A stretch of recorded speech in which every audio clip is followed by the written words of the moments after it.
Yeah, so the recording has started. So yeah, so just again reintroducing myself. So first of all, hello everyone. Welcome to the first problem solving session of the NPTEL Getting Started with Competitive Programming course. So I'm Lakshay Saggi. I'll be the problem solving TA for the Tuesday sessions. So these sessions will be from like 6 to 8 p.m. on every Tuesdays, except for today I was busy. So today's session is from like 7 to 9 p.m. So yeah, so hope you all enjoy the course. Uh, so the plan for today is so how these problem solving sessions generally go is I'll discuss some problems and their solutions with you guys. And like if you guys have any doubts or anything, you can ask me via chat and you can stop me anytime. I'll try to address those doubts. So yeah, feel free to stop me when you don't understand something.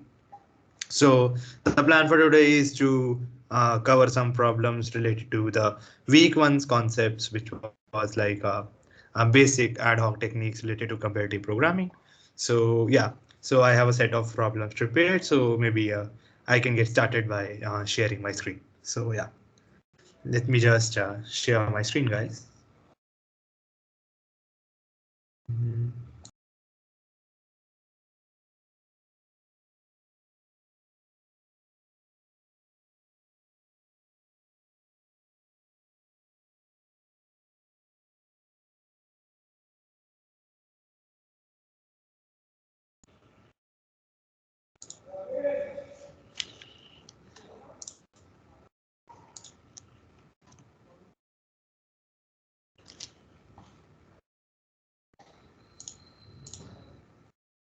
Okay, so I hope my screen is visible to everyone.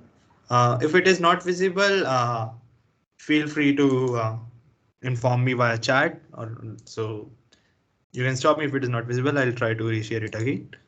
Or if something is not visible, the font is too small, feel free to talk to me. So yeah, so I guess we can get started with the problems. So today's problem will be just basic introductory problems related to the competitive programming.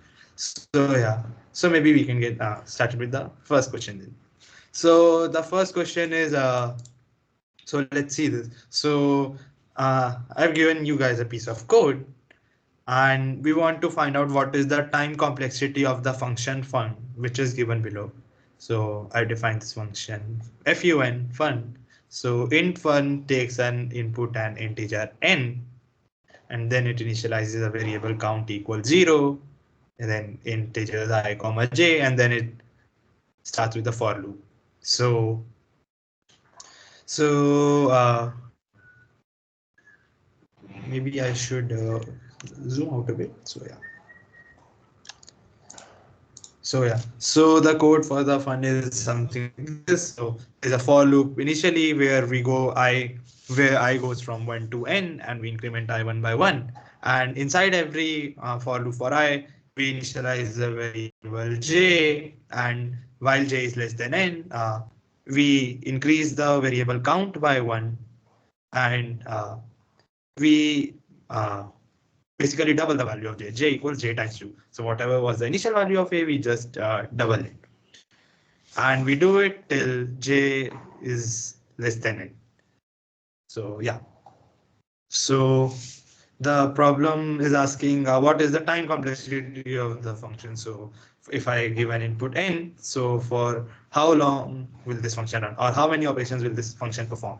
So the options are like order 1, order n, order n log n, or order n square. So would anyone like to try this out in chat? Would anyone like to answer this in chat? You don't have to be correct, you just have to think like, what do you think will be the solution for this? So yeah, so Naman and Margi are writing the answer should be n log n. So yeah, so you guys are correct. Actually, the answer to this will be n log n. And how do we come to this answer? So I'll be guiding you guys. How can we come to this answer? So we know that the initialization statements take just a constant amount of time, so they are not of interest to us. So the main thing to see here is that uh, we iterate over all values of I from 1 to n, from 0 to n minus 1, sorry. So there are n minus 1 values. So n values of I, right? And for every value of I, the value of j follows the sequence. So for every value of I, whenever we start with a new I, the j starts with the sequence 1, then it gets doubled and becomes 2, then it becomes 4, then it becomes 8, and this uh, goes on till j is greater than n. So this is the main part which happens uh, for every iteration of I. So as we can see that for every, like as j is doubling over every step, so you guys can see that in the kth step, the value. So at the kth iteration of j, the value of j becomes 2 to the power j, right? And when will 2 to the power j will be just greater than n? So it will be just greater than n. So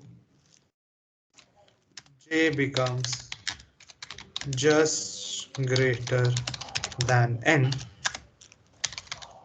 when it reaches the log to the base 2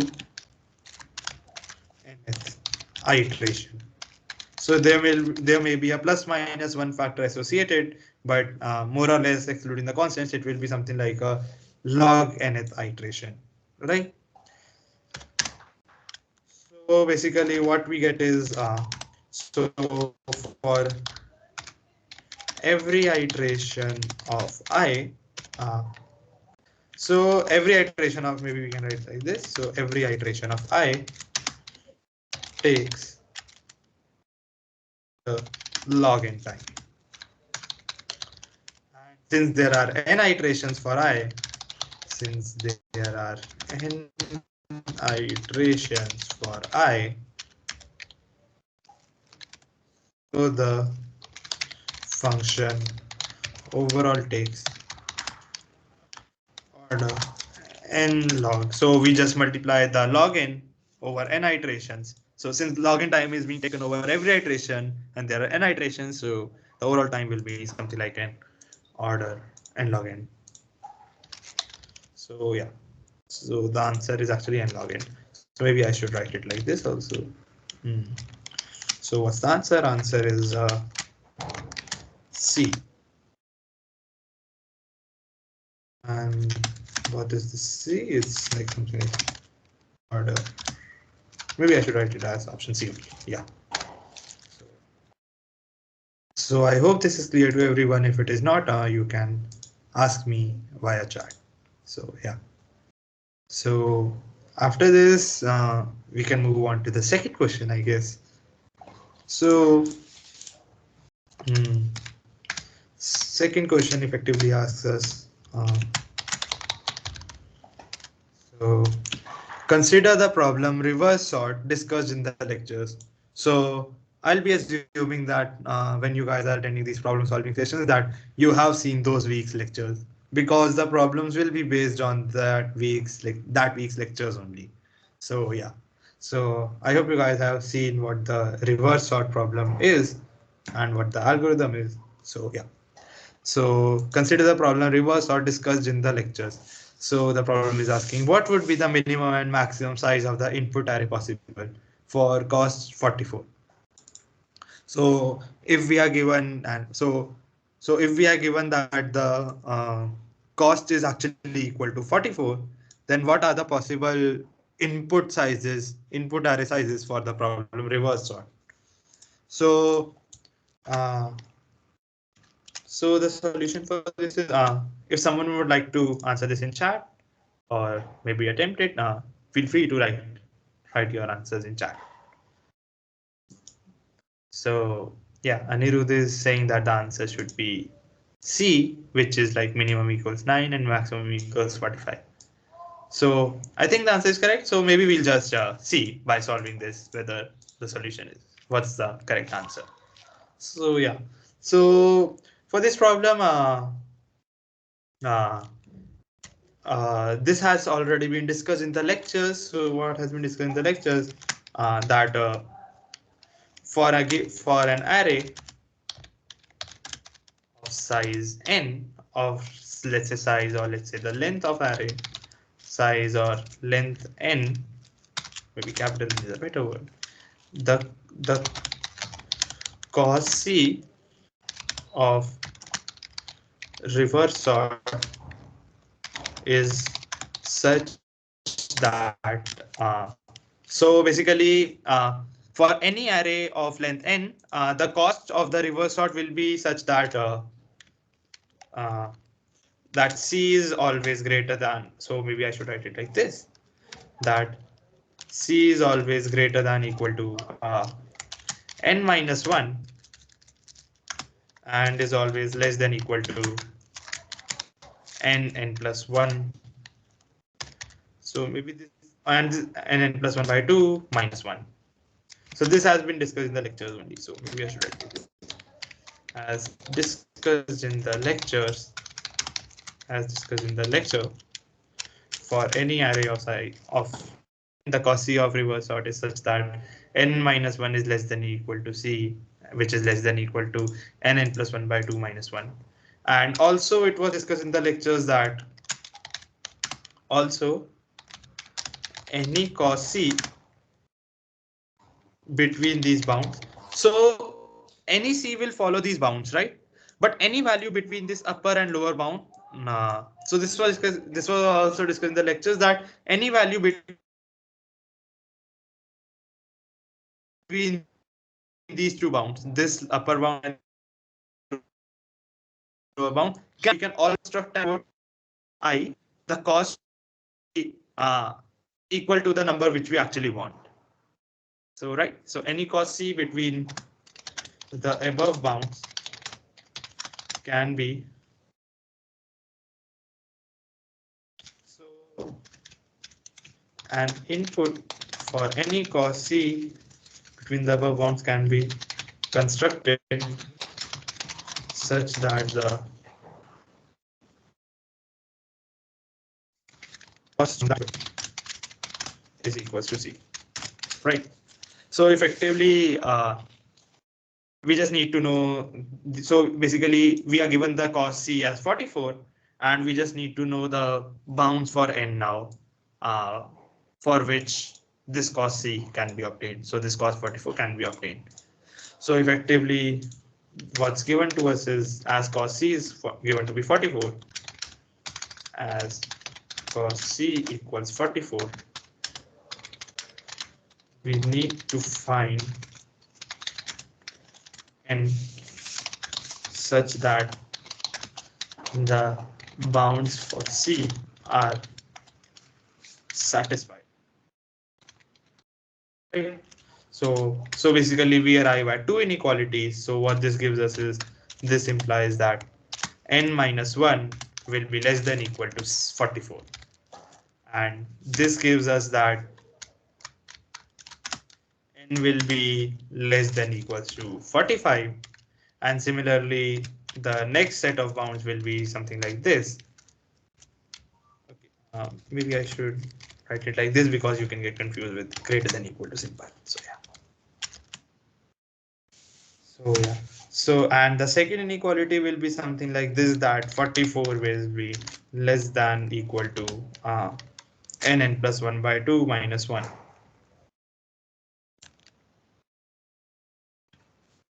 And what this gives us is that so now we need to n such that this is that 2 will be greater than equal to, taking this 1 to this side, this gives us n plus 1 by 2 will be greater than equal to 45. And from this we get that n times n plus 1 will be greater than equal to 90. and this will only be true when n is greater than equal to 9. So you can check for yourself if this inequality will be satisfied only when n is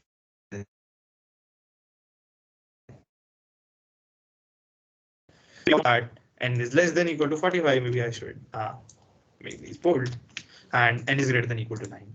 So whenever n is a value between these two also, we can always, due to this lemma, we can always construct an input such that the cost c is equals to 44. So yeah. So the answer will be, so the maximum value of n can be, n is the length of the array. So the maximum value of n can be 45, and the minimum value, so n is always greater than equal to 9. So minimum value is 9. So answer is C, minimum is 9 and maximum is 45. So yeah. So this was already, so your answer was correct. Anirudh, you told that C is the correct one. So yeah. So maybe I should just write it down so that hence C is the correct answer.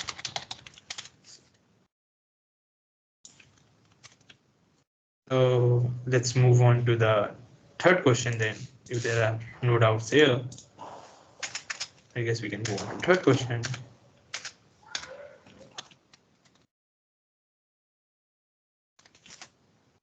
If there are any doubts, once again, I'm reiterating myself.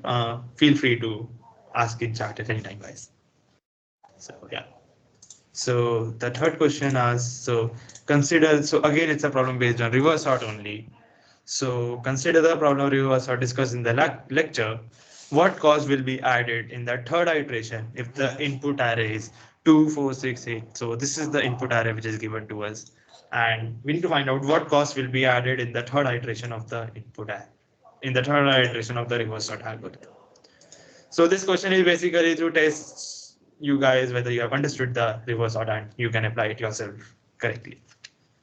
So maybe we can get started. So this will be a revision for you guys about what reverse sort actually does also. So let's take the first iteration. So let's take the first iteration. What happens in the first iteration is we start at this 2, and from this first index 2, now we see from this first from this 2 to the last index what is the minimum number, and the minimum number here is 1. So now what we do is between these two numbers, the initial starting index and the minimum number, we reverse the whole array in between. So since 1 is at the end, we'll need to reverse the whole array now. So maybe I should write like this. So after first iteration, what the array will look like is the whole array will be reversed. So we'll need to reverse the whole array now. So the array will look something like this then: 1, 3, 5, 7, 9, 8, 6, 4, 2. This will be what the array looks like after the first iteration. So here the cost is something like, in the first iteration, so first iteration cost is something like, since all elements are being reversed, so 1, 2, 3, 4, 5, 6, 7, 8, 9. So cost is 9. Similarly, after second iteration,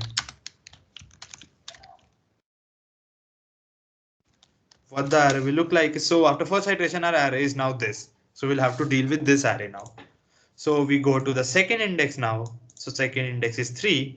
And now we again see the array to the right of 3. So this whole subarray. And we check what is the minimum value in this whole subarray. So what's the minimum value in this? In the whole subarray, it's like the value 2, right? In this whole subarray, the minimum value is something like 2. So we select this 2.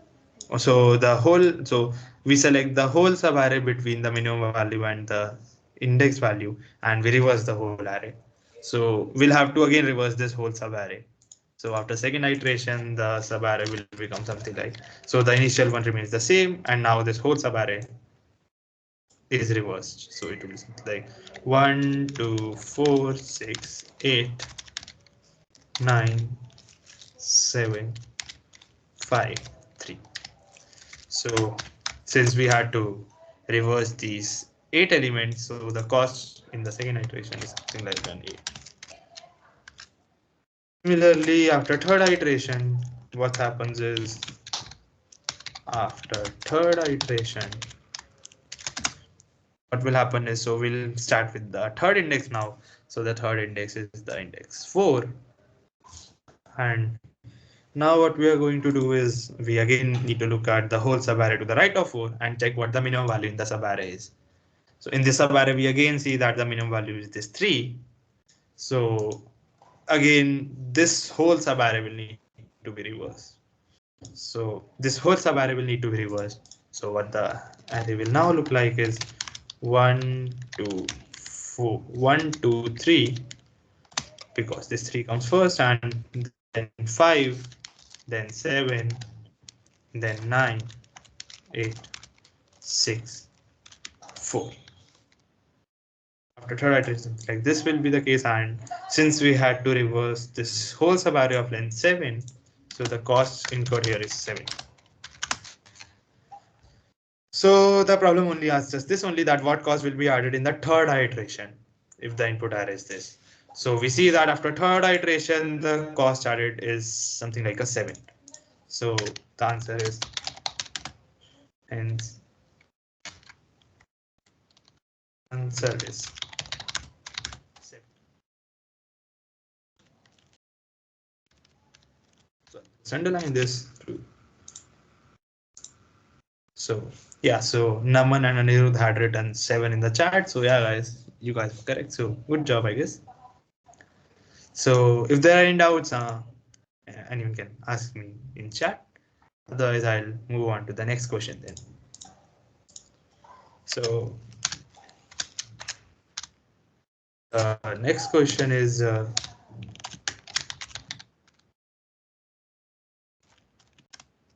so consider, so again, it's a problem based on reverse sort. So yeah, a lot of problems are being based on reverse sort. It's just to get an idea of what's happening, and yeah. So yeah. So consider the problem reverse sort discussed in the lecture. For which of the following input array of size n equals 8, the cost is 20. Okay, so this is a bit interesting question. So not an interesting question, but more of a uh, lengthy question, I guess. So we need to run the reverse sort algorithm on all of these inputs and check in how many of these inputs the cost comes out to be 20. So note that this is a multiple correct question. So we'll need to check for all these inputs whether the cost is 20 or it is not 20. So yeah, so I guess maybe we can see. I'll try to discuss one or two cases, one or two options, and then I'll go a bit fast while discussing the other options. So yeah, something like that. So yeah, so let's start with option A first. So in option A, what happens is the initial array is something like something like this, 2, 8, 7, 3. So I'll just report the transformation of this array.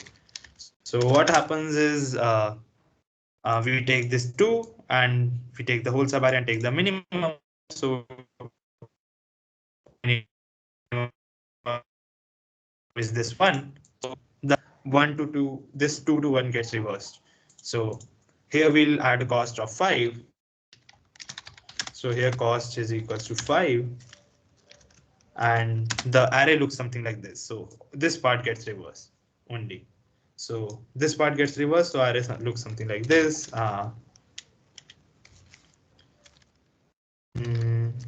So maybe I should. Okay, maybe I should keep it like this. So the array becomes something like 1, 5, 3, 8, 2, 6, 4, 7. Right? And now we'll again need to look at this array, and we start with the second index now. So second index is 5. And now we need to look at the minimum of this whole subarray.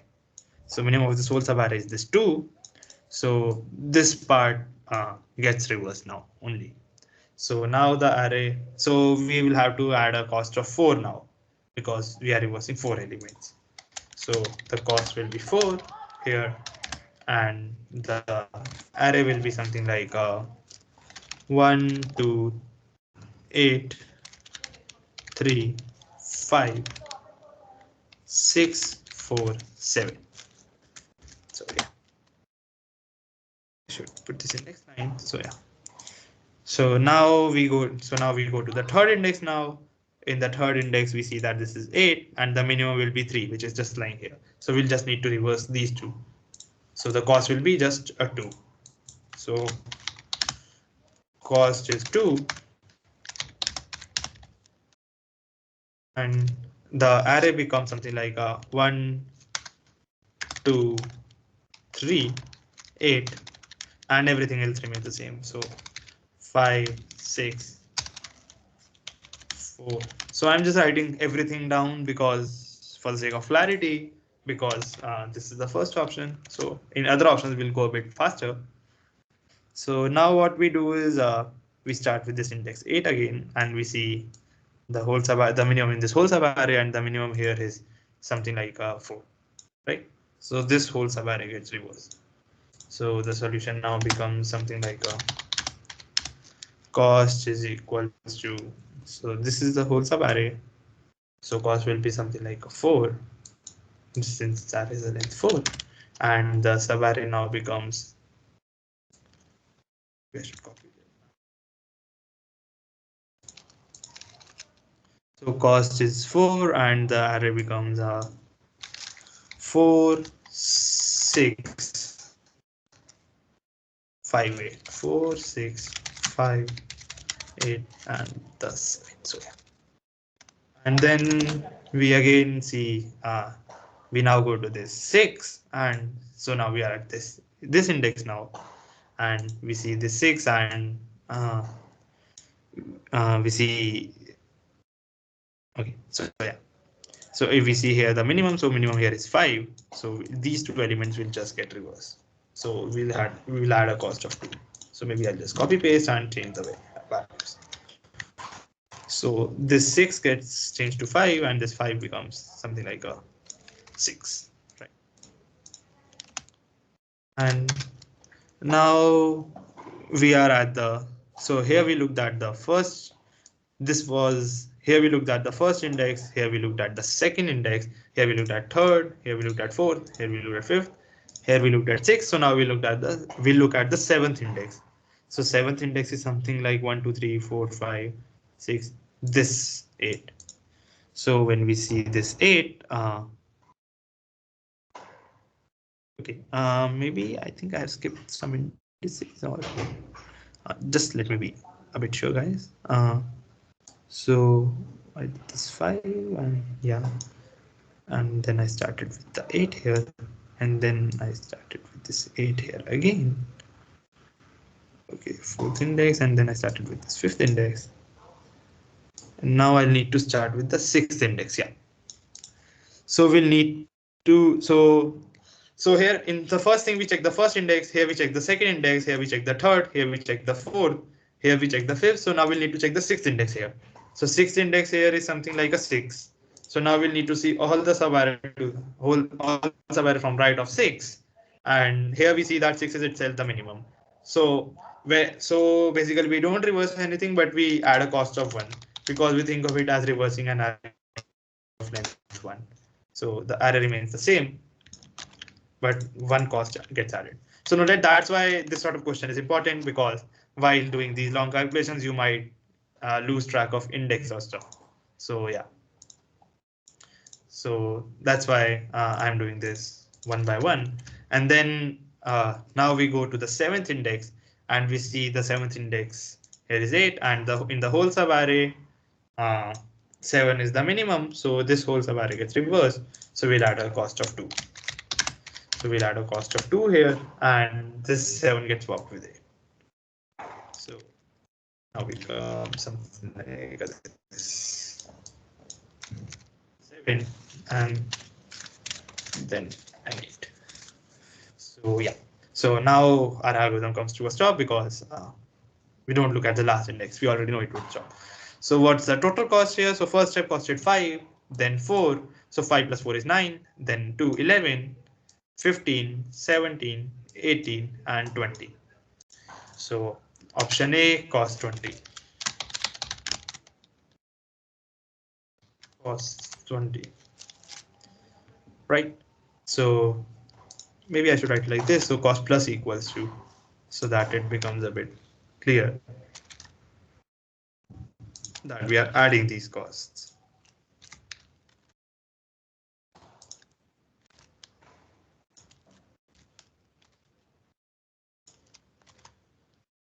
Okay, so option A cost 20, and now just for practice we can do it again for another option. So the second option is something like this, 13578642. So maybe we can just get started with this. Initially cost was 0 and then we started. So here also cost will be 0 initially and we get started. So it's the array is 1357. So what we are going to do is we look at the first index, see the whole array, and take the minimum. The minimum is this one only. So cost will now get cost plus equals 1, and the array remains the same. So array remains the same.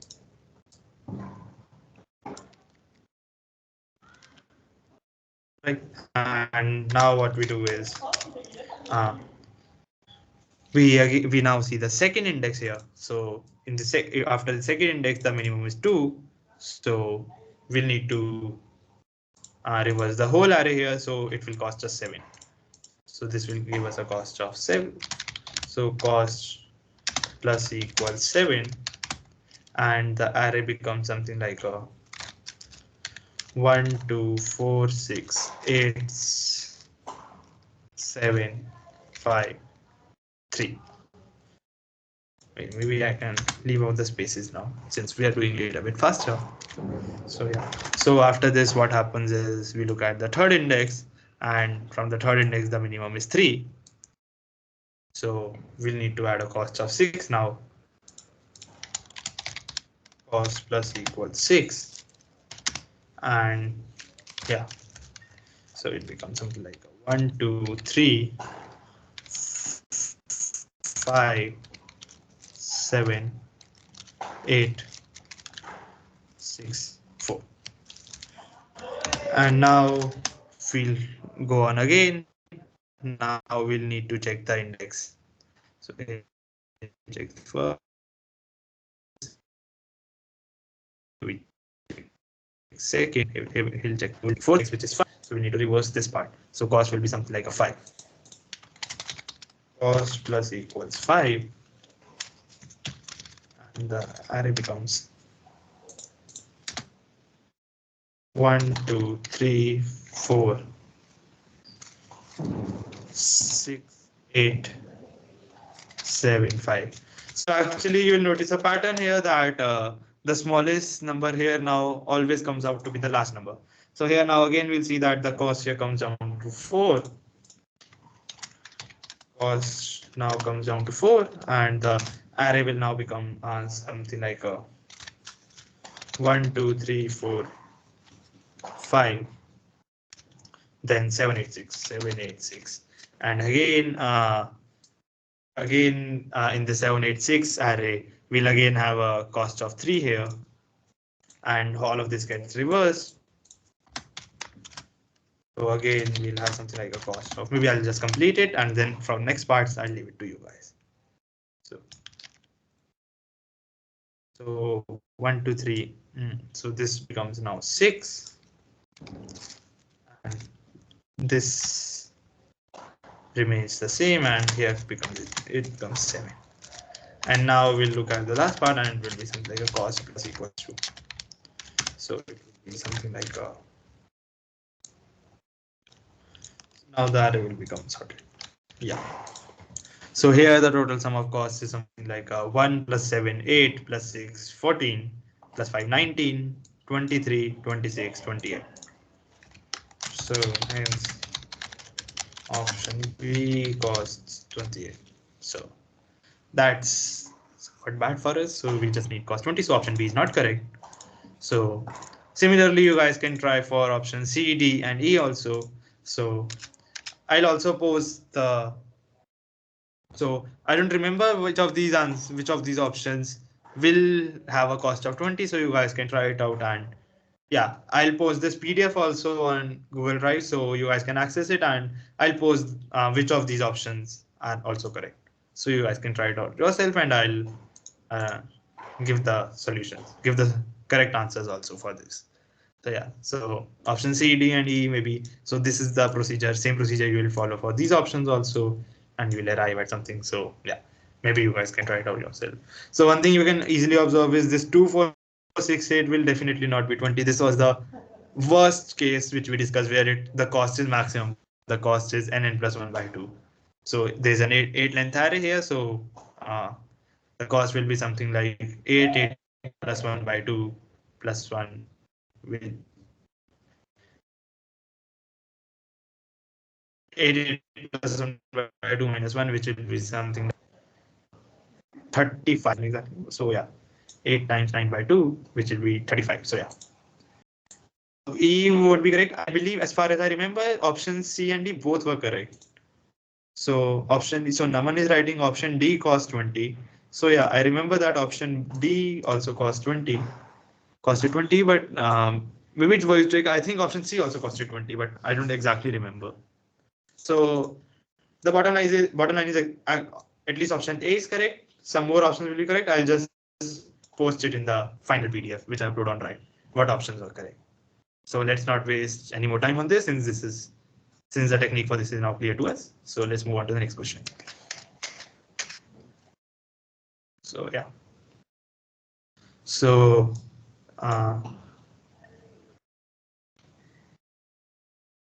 okay, so this is a bit wrong. So this is a common question for questions 5 and 6. So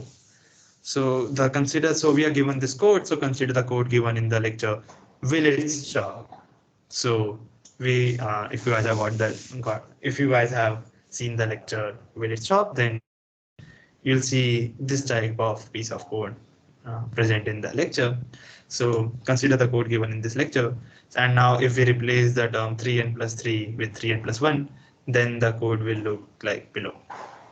So we are given this sort of code and there's a while loop which is while n is greater than 1, and if n percentage 2 is equal to 0, so this part means actually the percent sign means divisibility. So what this means is that if n is divisible by 2, then we half n. So n equals n by 2 means we just half the value of n. And if n is not divisible by 2, then n becomes something like a 3 times n plus 1. So in the lecture, the valid stop was for when n becomes 3n plus 3. And now the problem is now n becomes 3n plus 1 instead. So there was some discussion about it in the lectures also that if you guys remember, so there was something like a Collard's conjecture. But maybe as question comes, we'll get into that. So yeah. So let's say if n equals to 48, so how many iterations will the loop in the above code execute? So for how many iterations will n be greater than 1? So we just need to check for how many iterations will n be greater than 1, right? When n is actually equals to 48. So let's try it out. So we'll just see what happens to n at every step. So initially n is 48. So this is one iteration. When n goes in, it's 48 is greater than 1. So n goes into the while loop. And now n is actually divisible by 2 here. This if condition is satisfied. So we'll halve the value of n. So n goes from 48 to 24. And now so n24 is again greater than 1. So n again enters this while loop, and so now we check again if n is even, so 24 is even again, so we again divide by 2, so it becomes 12. Again it goes in the while loop, and we again see that it becomes 6. And now again it goes in the while loop and we divide it and it becomes 3.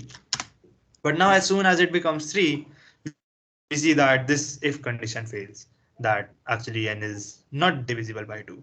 So yeah, so now we go into the else condition, and else condition says that n becomes 3 times n plus 1.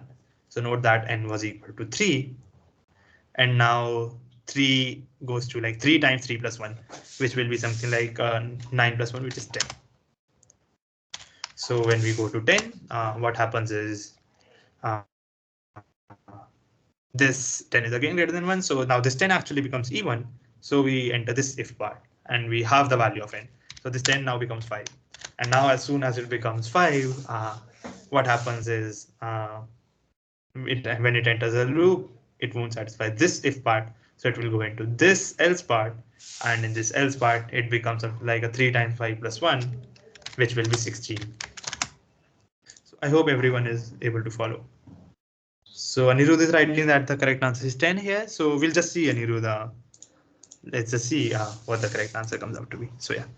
So now now we obtain a very nice property that as soon as it becomes 16, what happens is now it will, whenever we divide by 2, it will, since 16 is the power of 2, we can always divide by 2. So something like this, that this is divisible. Okay, so someone has, I think, raised a hand here, right? So Yuvraj, did you have a doubt? Okay, I guess Yuvraj left the meeting.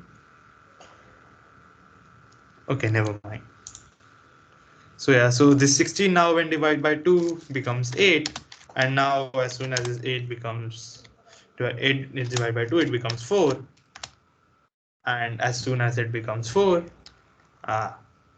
now n goes to 2, and as soon as n goes to 2, now this becomes 1. But note that when n goes to 1, so after this so when n goes to 1, it won't enter the loop again, right? So at n equals to 48, we enter the while loop. At 24, we enter. At 12, we enter. Till 2, we enter. But as soon as n becomes 1, it won't enter the while loop. So we only have to count the number of terms in this sequence. We'll have to exclude this one because as soon as it becomes 1, it won't enter this while loop. So I hope I'm making sense here, guys. So why we won't include this one, and we'll only include this part, right? So the number of iterations will be something like the number of numbers in this part, which will be 1, 2, 3, 4, 5, 6, 7, 8, 9. 1, 2, 3, 4, 5, 6, 7, 8, 9, 10, 11. So the answer should be something like 11 here. So Anirudh, you had written 10. Okay, yeah, it's 11. Nice. So yeah, be careful with these sort of questions, guys. So they may look easy, but some silly mistake here or there can get you can get it wrong. So yeah, so since we don't enter the loop at n equals 1, do not enter the loop.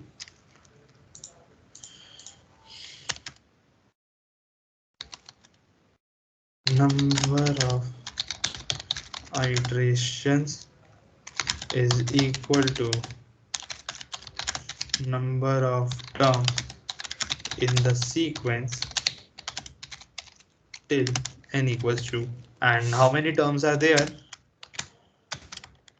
As can be seen,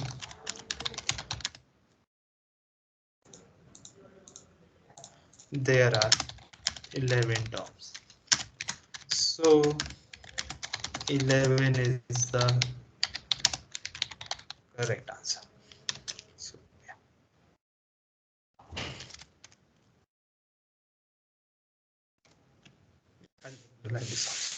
So yeah, 11 is the correct answer here. So now let's go to the sixth question then. So sixth question is again based on, as I already wrote that, this fifth problem was, this was a common problem for fifth and sixth question. So sixth question asks, so which of the following options is correct? And consider that n is between 1 and 10 to the power 3, which is 1000. So if n is between 1 and 1000, which of the following options are correct? So if n is odd, the code will never stop. If n is even, the code will never stop. It will stop for all values of n, or it will never stop for all values of n.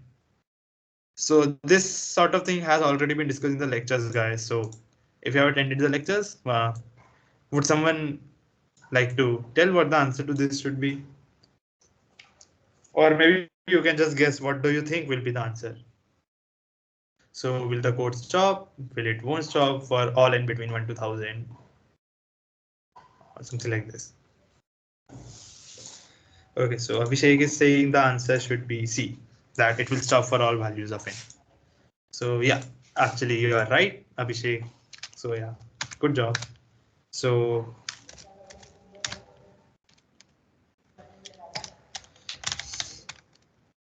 the answer here is,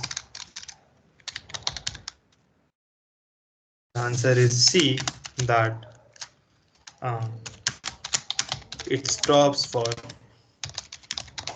all values between 1 and 1000. So something like this was discussed in the lectures, that there is a Collat's conjecture as discussed in the lecture. Collat's conjecture states that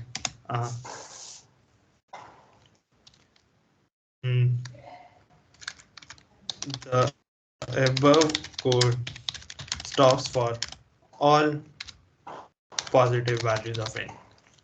Positive values of n. And this is a so I believe you guys should know the difference between a conjecture and a theorem. So conjecture is something which has not been proven yet. So a theorem is something which also has a proof, but a conjecture is something which everyone thinks should be true, but we don't have a proper proof for it. So yeah, so conjectures are something which won't be a counterexample in a long time. So everyone thinks that this might be the case, that it is actually true. So yeah, and this Collat's conjecture has been verified. So between 1 to 1000, Collat's conjecture has already been verified to be true. So that's why the Collat's conjecture has already been verified to be true till n equals to 1000. So it stops for all values of n between 1 and 1000. So note that I have written here that has already been, I have not written proof, but verified. And why have I written this to be verified? Because proof is through mathematics or something, but verified is something like this. So you can just write this code and just put input as 500, 501, 900, 950, and check whether always the code is stopping or not. So that's how that's how the values have been verified for the Collat's conjecture till n equals 1000. So we will just write a code and test for various values of n whether the code is stopping or not. So, and why can't we test for very large values of n? Because for very large values of n, this sequence may be very large and we may run out of time or memory or something. So yeah, something like that. So I guess this makes sense. Okay, so Anirudh, you have written in chat that you had a small doubt. So maybe you can ask now. I just saw the chat. Okay, so has the doubt been resolved, Anirudh?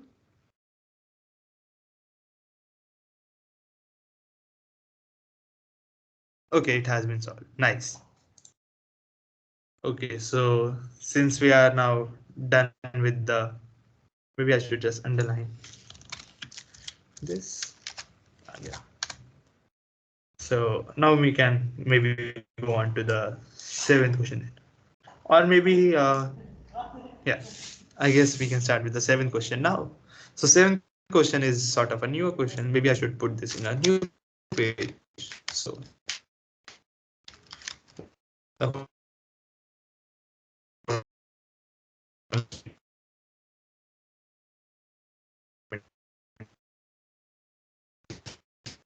everybody easily. So, so fifth.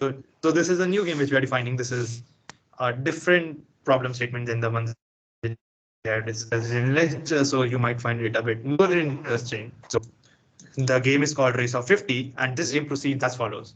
So there are two players and B. The player A starts by picking a number between 1 and 5, and 1 and 5 both are inclusive. So 1 and 5 both can also be picked. And the player one by one, and on each term, the current player has to add a number between 1 and 5 to the current number. So both so the first player starts with a number, the player is always starts and it picks a number between 1 and 5. And then what happens is the player take turns one by one, and on each turn, the current player has to add a number between 1 and 5 to the current number. And neither player is allowed to pass. The player who reaches 50 first wins the game.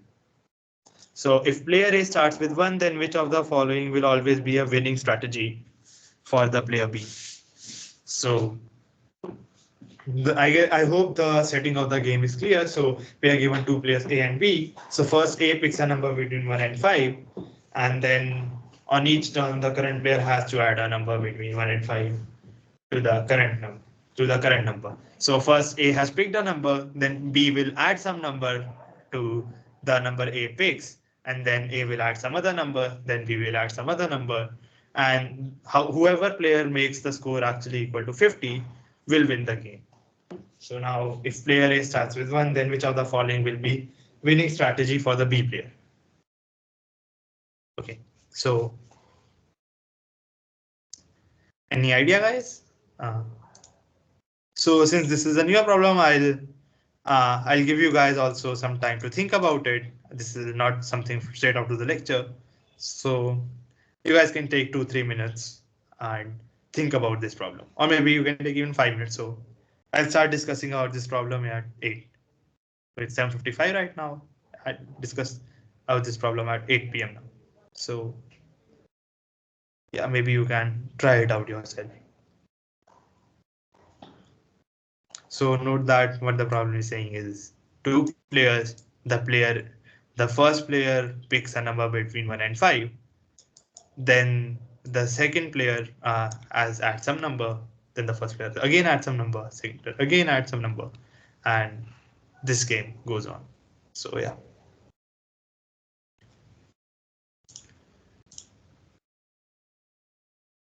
Okay, so Naman is writing option B, which is if player B always adds 5 to the current number.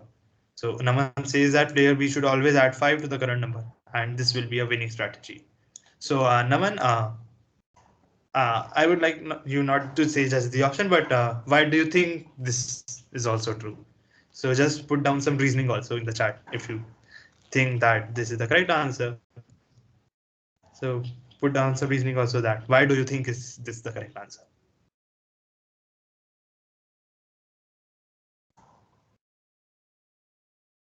So yeah.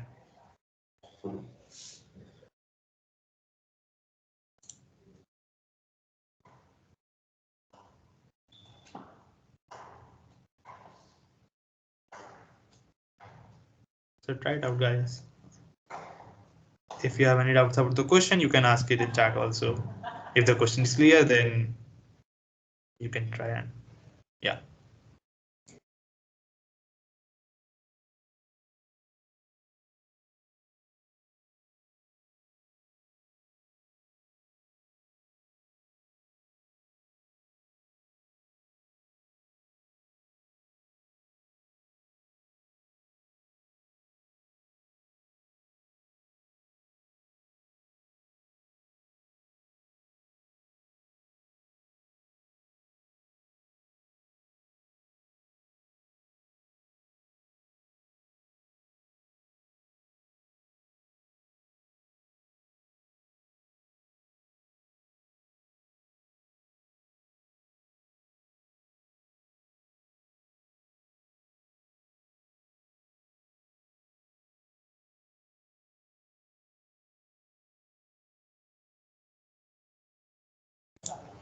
Okay, so Rahul is asking in chat, they are adding to the same number, aren't they? So yes, Rahul. So what happens is A chooses one number and B adds to that number. Then A adds to the number to which B has added, and then B adds to the. So there was initially a number n, and now A adds something like, let's say, x1, so it becomes n plus x1, and now Y adds something, so it becomes n plus y2, n plus x1 plus y1, or something like this. Okay. Oh, so Rahul, sorry, Naman has written that A goes like 1, 4, 5, 5, 5, and B takes 5, 10 times. So yeah, this was not the problem actually, Naman. So A and B are adding to the same number. They are not adding to different numbers. Otherwise, yeah, the straightforward approach would have been just to add 5 all the time. Yeah. So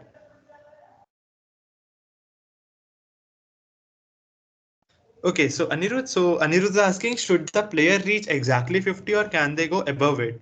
So just think about it, Anirudh. Does this even matter? Like, suppose players were allowed to go above it. So suppose a player wins if he reaches a number greater than equal to 50. Then in the last turn, the player who was, let's say, B was winning, and he went greater than equal to 50. Then if I had instead put the criteria that B reaches exactly 50, then B would have, instead of adding like, let's say, 4 or 3, it could have just added 1. Like, let's say B added from 40, B added 5 to 49 to obtain the number 54, which is greater than equal to 50. Instead, B could have added just 1 and obtained the score exactly 50.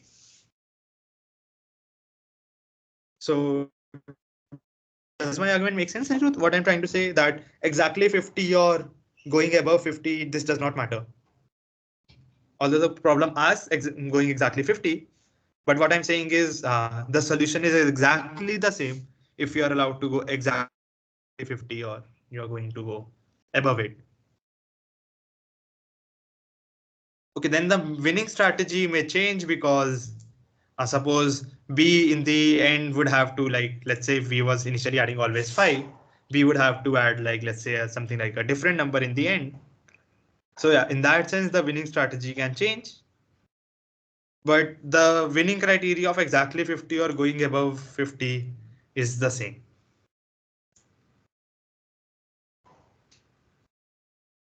So for now, for thinking about the winning strategy, just think about reaching 50 exactly and not about uh, going above 50 or something like this. So note that one thing, that A does not know what B will play in the next turn, right? So uh, B, uh, so A does not know what will B add in the next turn after A has already played something. So just keep in mind this.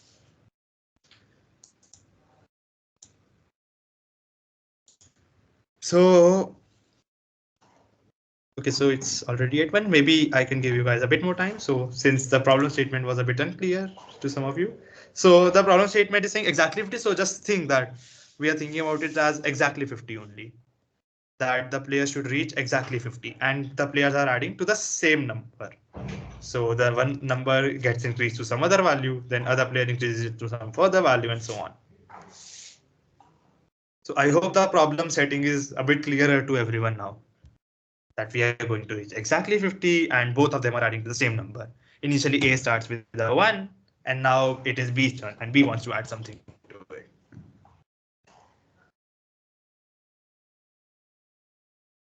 So uh, let's take 5 minutes more, guys, so you guys can think about it. So it's an interesting problem, and I believe if you think, then you can sort of arrive at a solution.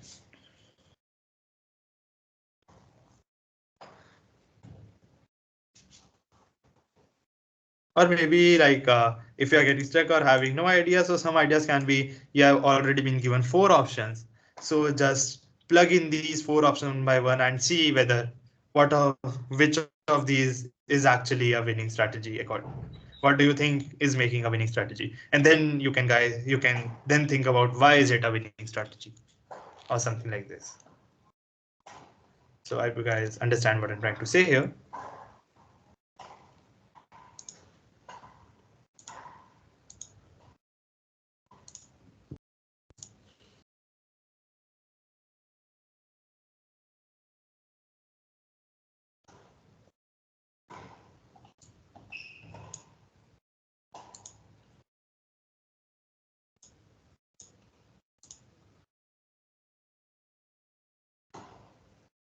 Okay.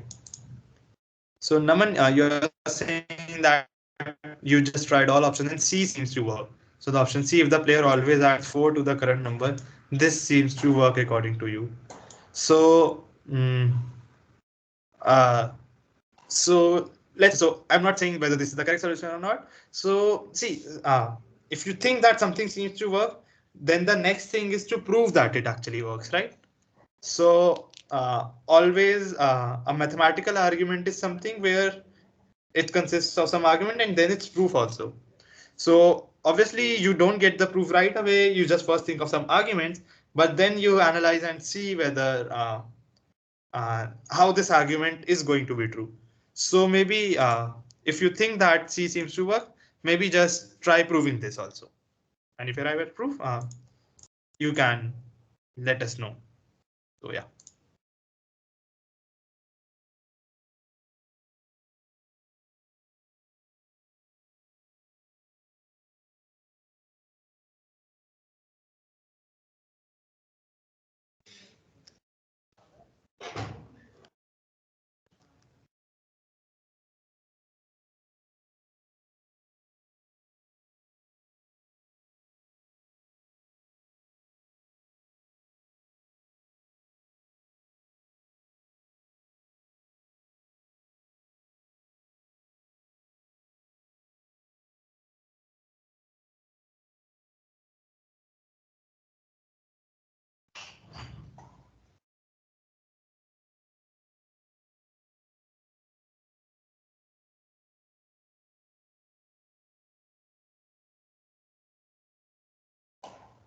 So note that when lecture started, we also learned about some winning positions and stuff. So think about what can be a possible winning position for B, by which B can always win or something like that.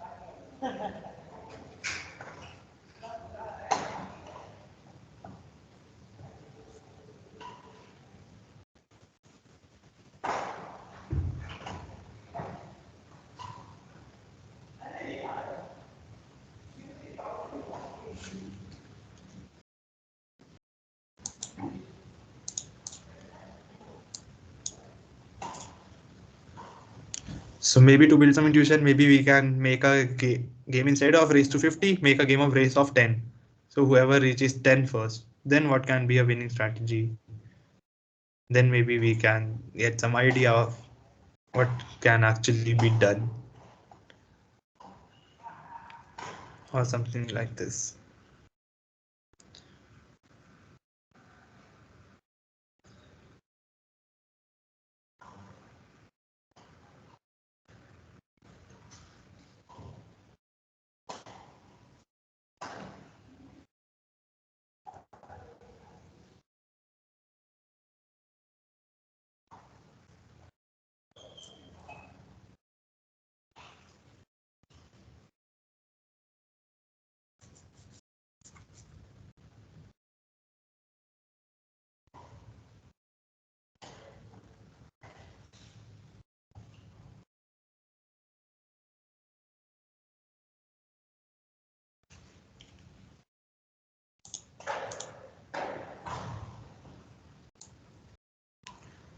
Okay.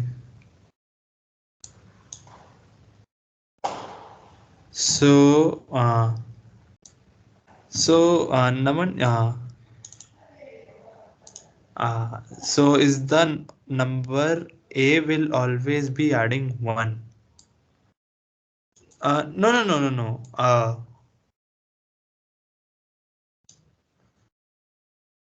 So okay, I think a few of you still have some confusion about the option. So, question. So, Falala Hamza is asking, is the number A will always be adding 1? Is the number A will be adding always 1? No, no, no. A is just starting with the number 1. So A says that we start with the number 1. And now B will add any number, then A can add any number from 1 to 5. So it's just that we are starting with the number 1. It's not that A will always be adding number 1, because then it's a bit easy for B to win, right? So B, like, A is just starting with the number 1, and now we have to solve the problem. It's not A can add any number from 1 to 5. Okay, so sir, so Naman is saying since we can only choose numbers between 1 and 5, so option D is not possible. And option A and B are same under. Oh, okay. I think option, if a player always says a multiple of 5, always says a multiple of 6. Okay, so I think the language is a bit unclear here. Sorry for that. So what this means is that always adds a number such that resulting number is a multiple of 5.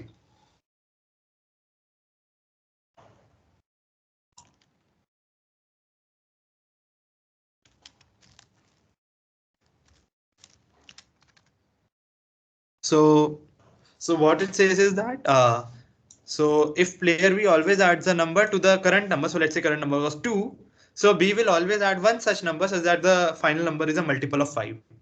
So if the current number on the stack is like, let's say 2, or let's say if 2, then we will always add 3, because the only multiple of 5 is by adding 3. And similarly, if the number was, let's say 2 and we want to make a multiple of 6, we will always add the number 4. And but if the number was already 3, then we will add the number 3 here instead. So I think, yeah, it's a bit bad on my part. So this is what the option is saying. So yeah, Naman. So yeah, that was a bit wrong from my part, but yeah, I believe you understood the question a bit wrong. So Abhishek is asking, are 1 and 3 multiples of 6? So no, no, no, Abhishek. So I think your doubt would be a bit cleared now, right? That uh, so what I was instead was saying was that the resulting number, the final number after what B has returned, will be a multiple of 6. B tries to make it such that this happens. So yeah, I believe option D to make more sense. D is possible if you add whatever number you have got and add a number to it that makes the shared number a multiple of 6. So yeah, so I think Rahul has got the uh, correct question correct at least. So not so, so 1, 2, 3 are factors and not multiples. So yeah, guys. So I believe a lot of doubts in the chat have originated from the option not the meaning of the option not being clear. So as the options are now clear, so maybe you guys can think about it a bit more now. So so now we know that the strategies are right. B may always add a number such that resulting number is a multiple of 5. Or the second strategy is B always adds 5 to the current number. B always adds this to the current number, and so on. So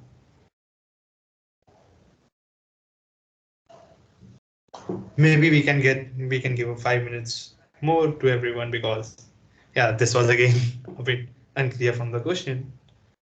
So now, since the strategies are clear, maybe now we can now you guys can try out these strategies a bit better, right?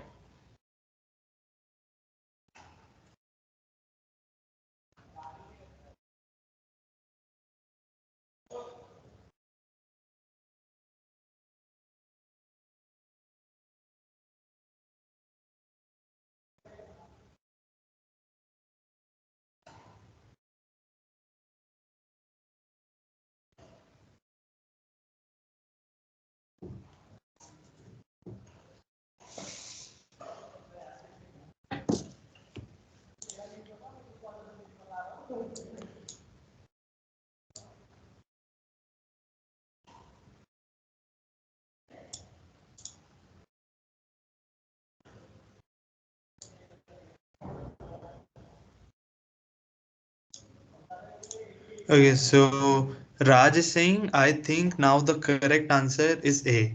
Since if I make the resulting multiple of 6, after 8th turn, player B will reach 48.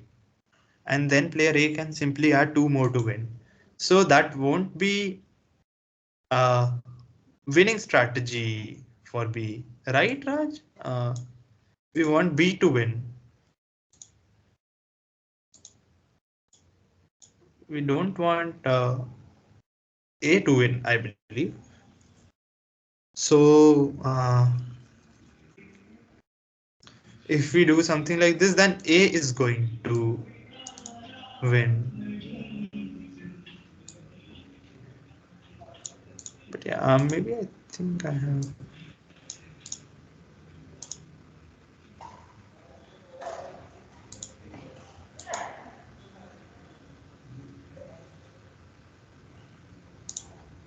Okay, something has happened. Uh, Guys, I'll have to stop sharing my screen for a minute. I'll just share it again. My Chrome is stuck. I don't know why. So I'll share it in a minute. Maybe you guys can think about the problem. I think it's a bit stuck.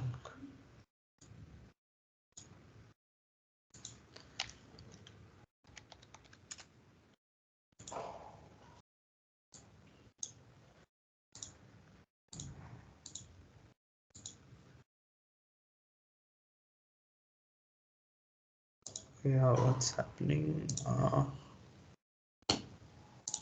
Why is it not working? Mm.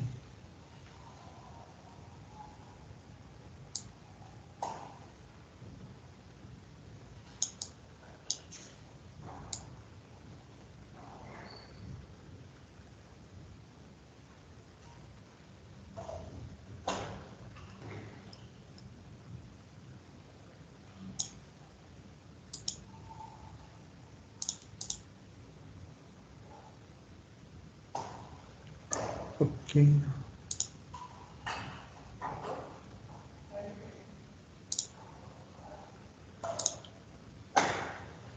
Okay, I think my screen should be visible again. There was some issue. Okay, so option. So people are saying people are leaning towards option A, that it B always adds a number such that resulting number uh, is a multiple of 5.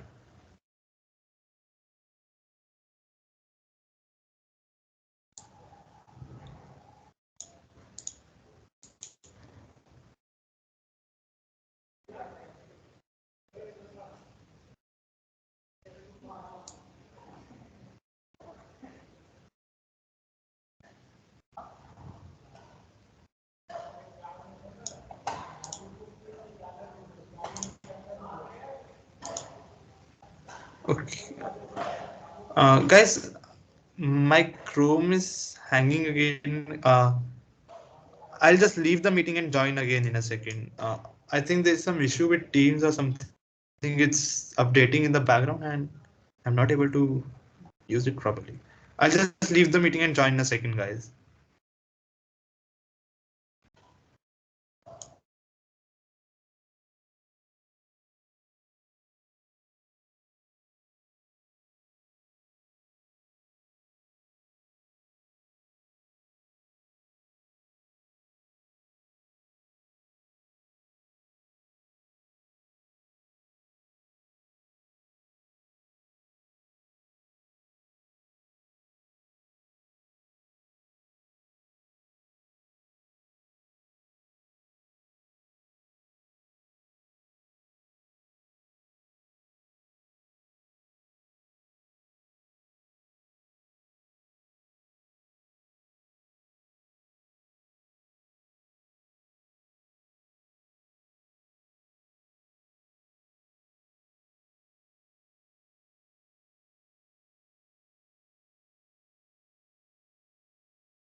Sorry for that, guys.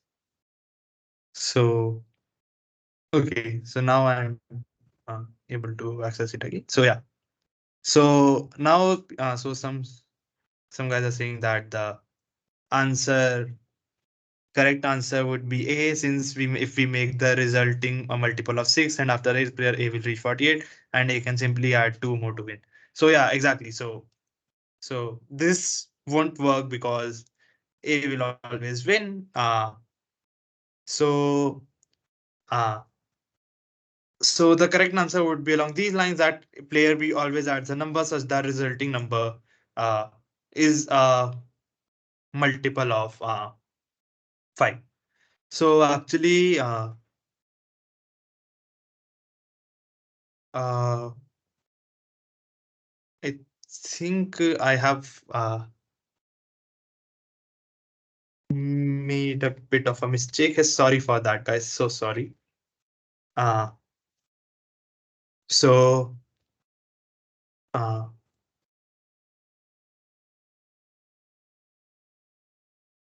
5 is not included. So yeah.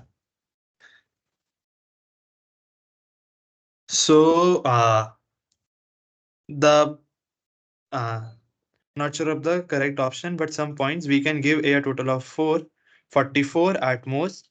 By that, I guess at least we can give is 40. Okay. So uh, so, one thing note is that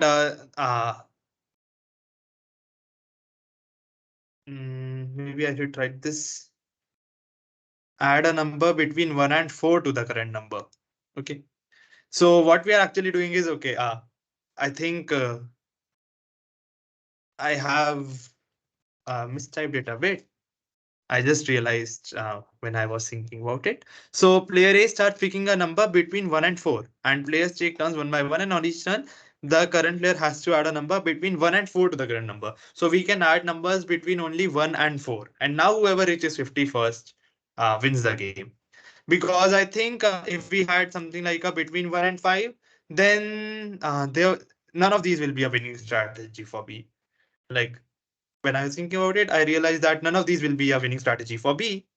Uh, because yeah, so there will be a case. So actually, the question should be something like this: that the player A starts by picking a number between 1 and 4. So yeah, so I think that's why a lot of you. So Anirudh is saying, correct me if I'm wrong, but if B always chooses a multiple of 6, A will never reach more than equal to 47 if 5 is included. Okay, let's say we don't include let's say we include 5. Okay, maybe even if 5 is included, then also. So Anirudh is saying if B always chooses a multiple of 6, A will never reach more than equal to 47. Okay, and why are you saying this, Anirudh? So you're saying that if B makes it equal to 42, after that A can make it 47. But Anirudh, A can also make it something like a 43, right? And if A makes it something like a 43 after that, B will make it something like a 48.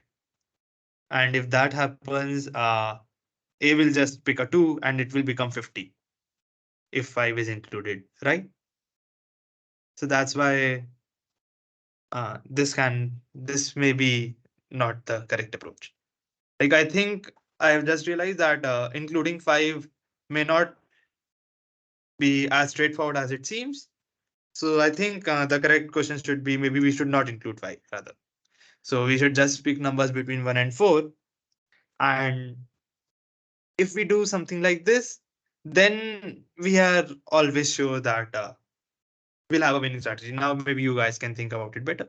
So one thing what Rahul is saying is we can give a total of 44 at most. And why are you saying this, Rahul, that we can give a total of 44?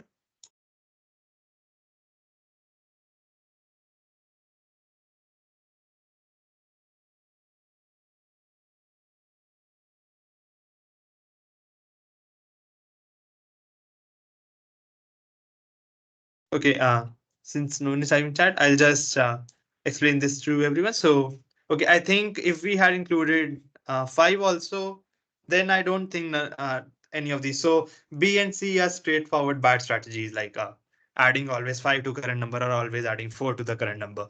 Because suppose A always adds one and B always adds four, then it will be something like B makes it five. Uh, so let's say B makes it 5 and A makes it now 6, B makes it 10. And suppose we do it till 45. So till 45, what happens is, so let's say we include 5. So it's a good practice for us also to see why all of these. Okay. So for now, let's just think about this is between 1 and 5. And now we'll try to rule out that all of these are bad strategies. So this is also a good exercise for us. So even though the question I think was incorrect, I think this will help us understand why all of these are bad strategies. So, so, uh, so Rahul is saying if I included at most A can add up to 49 and at least A can add is one total up to 45. So what I'm saying is, Rahul, if okay, maybe I'll just come to this and think about this. Okay. So let's say we first think out this strategy. B player B always adds 5 to the current number. Right? If a player B always adds 5 to the current number, then what happens is suppose the initially A started with 1, so B will go to 6. Then let's say A makes it, let's say something like 11 or something, B makes it 16, and A makes it 21, 26 till 36. So after B has finished, we will reach something like a 46 after B has finished actually. After B finished, we will reach something like a 46. And after that, A can always add 4 to win the game. So clearly the option B is strategy is incorrect. Similarly, let's think about the option C strategy. If the player always adds 4 to the current number. If the player is always adding 4 to the current number, we can employ a similar process to here. So let's say A always adds 1. Initially, A adds 1, B adds 4. So after initially it was 1, then after B works, it will become 5. A adds 1, it will become 6. Then B makes it 10. Similarly, when we reach 45, we will reach 45 when B has finished, we will reach 45. And after that, A can just make a move of 5 and reach 50. So in that way, in that manner, A will A will win again. So B and C are bad strategies, at least we know.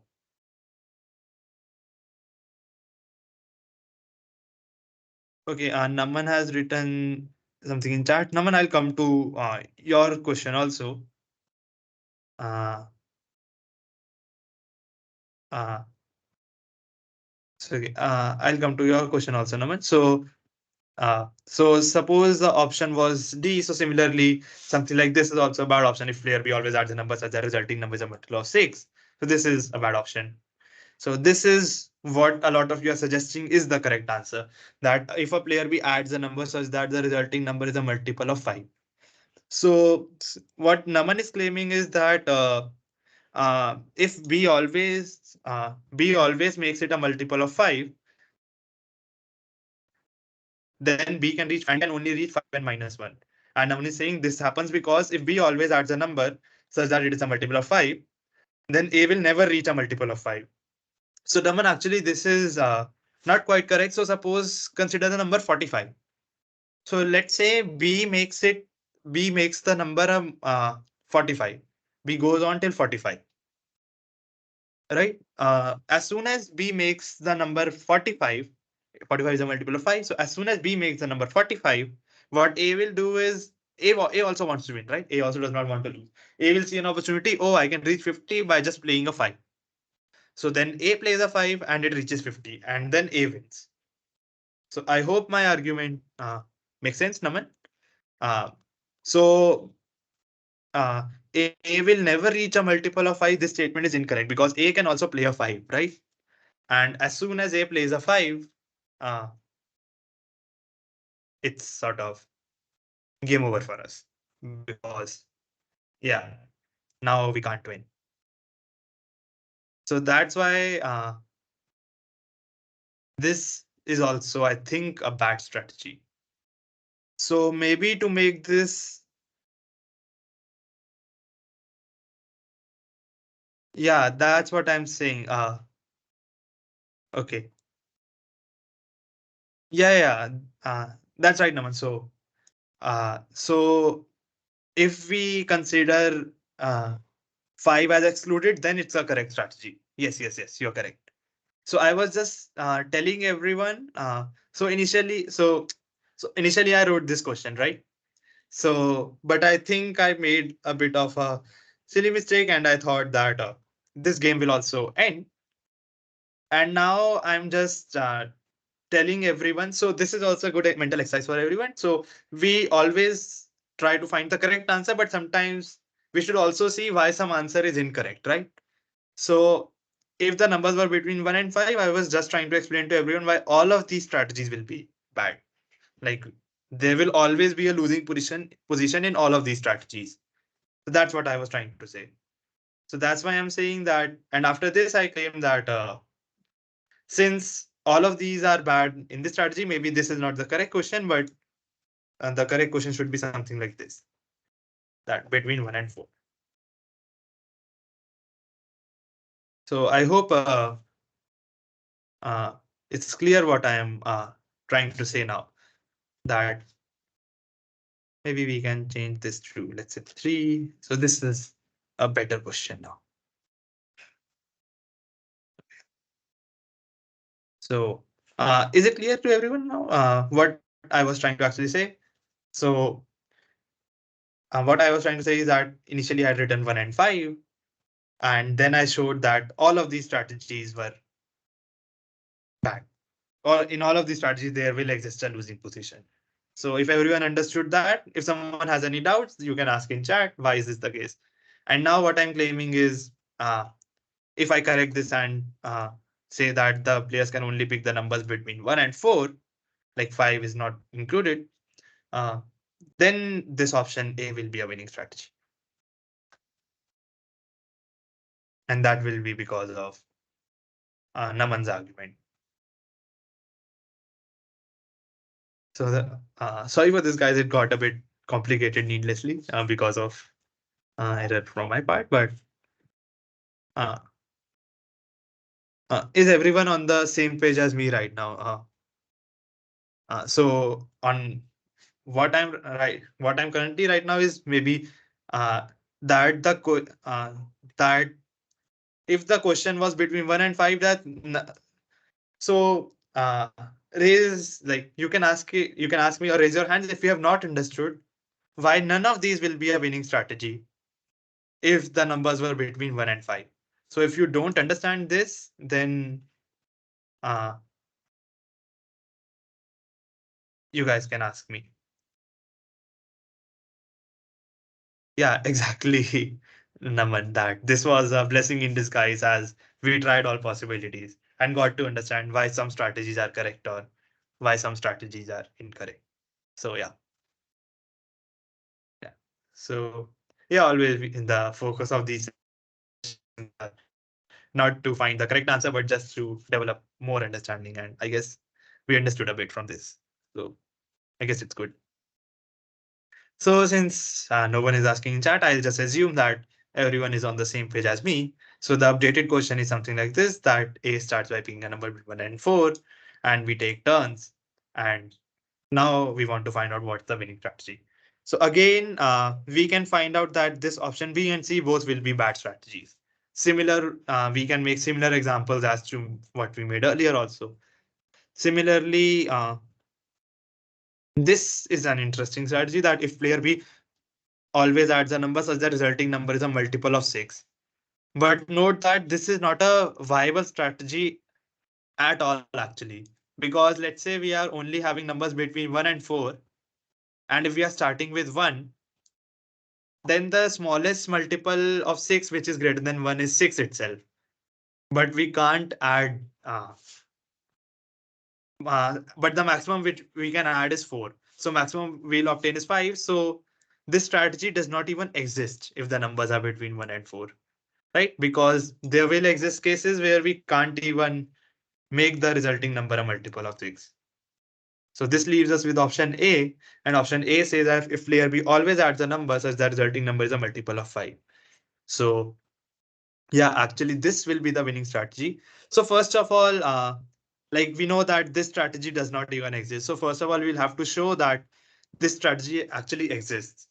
That given any number, B can always add a number such that the resulting number is a multiple of 5. And how do we do that? So initially A is starting with 1, right? So what this means is that B can add the number 4 and it will become a multiple of 5, which is 5. Now A will add only numbers between 1 and 4. And what this results in a number which is not divisible by 5. So again, B can add some number which makes it divisible by 5. So again makes it, let's say, 10. Similarly, A will again add something which will be between 10 and 15, and B will make it 15. So similarly, B will take us to 50 now.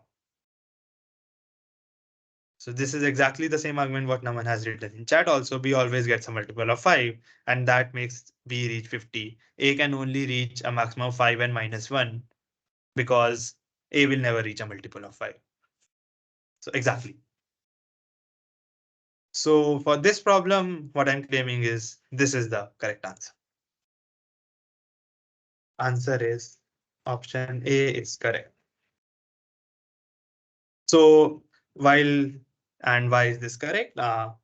Maybe I should first underline this. And mm, it is easy to see that B can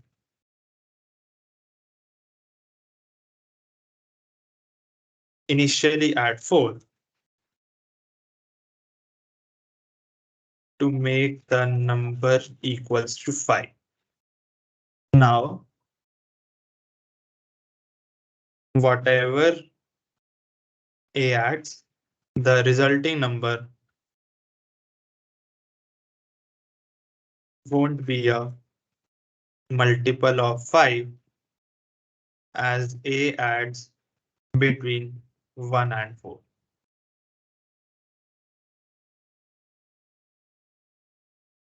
So B can again make it a multiple of 5. So B can again make it a multiple of 5. This can continue till B reaches 50, as A will never be able to reach a multiple of 5. Okay. So this is the final solution, which is quite simple as compared to what we were sort of discussing earlier. So yeah. So if someone has any doubts in this, so it took us a lot of time, approximately 40 minutes to figure this out, but yeah, it's partly my fault also. So sorry for that, guys. But yeah, we just still managed to like expand our understanding and see why some strategies don't work, which is also important.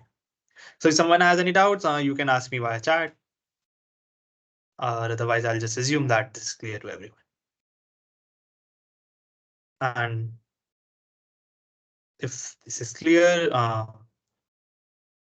then maybe I'll just leave out one question since I don't like since we are getting out of time, or like it's nearing the end of the session. So maybe I'll just discuss one more question. Anyways, the last question was based on reverse sorting, some bounds on reverse sorting, which we had already done. But the eighth question is something which is from the practice assignments, and I just want to discuss this also so everyone can see what happens in the general case. So guys, let's come to the eighth question then, if it's clear to everyone. So the question is again just based on reverse sorting, and it's not too difficult, but I just wanted to point this out also. So what is the cost of reversing an array of numbers in descending orders? So basically, we are given an array of numbers which are in the descending order. So something like 7, 6, 5, 4, 3, 2, 1. So that n denote the length of the array. So we are given the array. So what we are actually given the array for a general length n is this array n minus 1, n minus 2 till 1. We need uh, to find the cost of reverse sort on this app. Okay, so I believe this should be a relatively easier question, guys. So uh, anyone wants to answer this in chat? So what will be the solution for this? What will the answer for this? It's not too difficult. So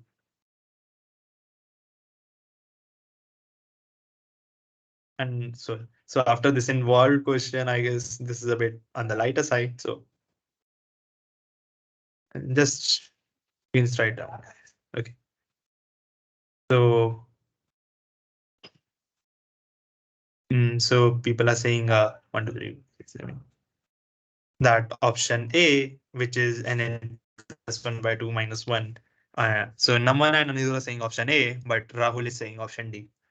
So Naman and Aniruddha. So one thing to point out, so option is actually not correct. So the worst case example, the nn plus 2, nn plus 1 by 2 minus 1 worst case example was something like this, where you had 2 at the start, 1 at the end, 3 again at the start. So something, so it was a bit different. It was not in the descending order, the worst case example of nn plus 1 by 2 minus 1. And also you can just see like we are given the example here, right? Cost of reverse sorting the array. This array has a length of 7 and its cost is 12. So 7 times 7 plus 1 by 2 minus 1 is not equals to 12. So you can just rule it out by this example also, but I don't think we should do that. But we'll derive the expression properly, but you can just see that this won't be correct. So the answer will be, so from these options only, if you put n equals to 7, so the cost should be 12. And the only option which makes it 12 is the 2n minus 2 option. So by checking the options, it's easy to obtain 2n minus 2, but we should do this properly, right? So how do we do this properly? How do we obtain this 2n minus 2? So we just see we are given the initial array from n to 1. So in the first iteration, what happens is we are initially at a cost of 0, and the array given to us is this array, right? So now what happens is we have this n, and we take the whole subarray to the right of it, and this number 1 will be the minimum out of these, right? Out of 1 to n, 1 is the minimum. So we'll reverse whole array, right? So we'll reverse whole array and we'll obtain something like, so the cost will be something like an n, but the array which we obtain is something like 1, 2, 3 till n minus 1 till n. So we have already obtained a sorted array. But the algorithm does not stop here. It goes on till checking all the indices, right? So in reverse sorting, what we do is we first check the first index, then from second index, the third index, and so on. So we have cost of n arrays already sorted, but we'll still keep on checking the indices. So we'll check the second index, then we'll check the third index, then we'll check the fourth index, and we'll check till the n minus 1th index. Remember that in the reverse sort algorithm, we don't check the nth index. We just check till the n minus 1th index. So uh, and after this cost of 1 for the next. So how many indices will we be checking? So we'll be checking this 2. At this 2, we won't do anything because it is at its place. So the cost will be 1. At 3, the cost will be 1. Until n minus 1, the cost will be 1. So the number of indices from n minus 1 to 2. So from this 2 to the n minus 1 will be something like n minus 2 indices, right? So for the next n minus 2 iterations, we'll have a cost of 1. So this implies, this means that total cost is equals to, so first initially we costed n, so it will be n, and then for the next n minus 2 iterations it was a cost of 1. It will be something like a 1 times n minus 2, which will be just 2n minus 2. So hence D is the correct answer.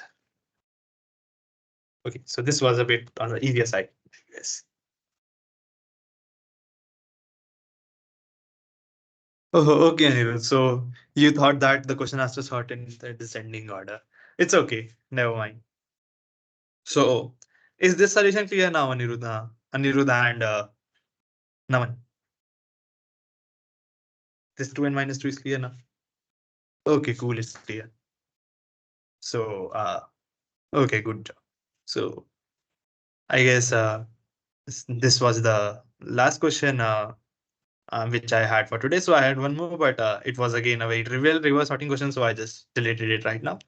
So yeah. So this sixth question, in this not the sixth question, but in this fourth question, although it's a bit clumsy or very tiring question, but these sorts of things you can you should practice because you can get it wrong because of silly mistakes. So I'll pose the final solution for this also, whether C or D have cost 20 or which of these has cost 20. So yeah, just try this yourself also just for practice. So otherwise, guys, I guess this was all I had for today. And yeah, we are almost out of time also, only 12 minutes remaining. So if someone, so I guess this is it from my side. So if someone has any doubts or any suggestions or anything you want to say at all, you can type in chat. Okay. So, okay. So I guess thank you for attending, guys. So yeah, hope to see you guys next week also. So note that from next week, the session will be from 6 to 8 p.m. only. Okay. So yeah, thank you guys for attending also. So I guess since no one has any questions, then maybe I guess we can close the session and hopefully we'll meet you guys next week also. Okay. So I'll be stopping my screen, stop sharing my screen, and I guess I'll stop the recording also. Thank you for attending, guys, and bye bye.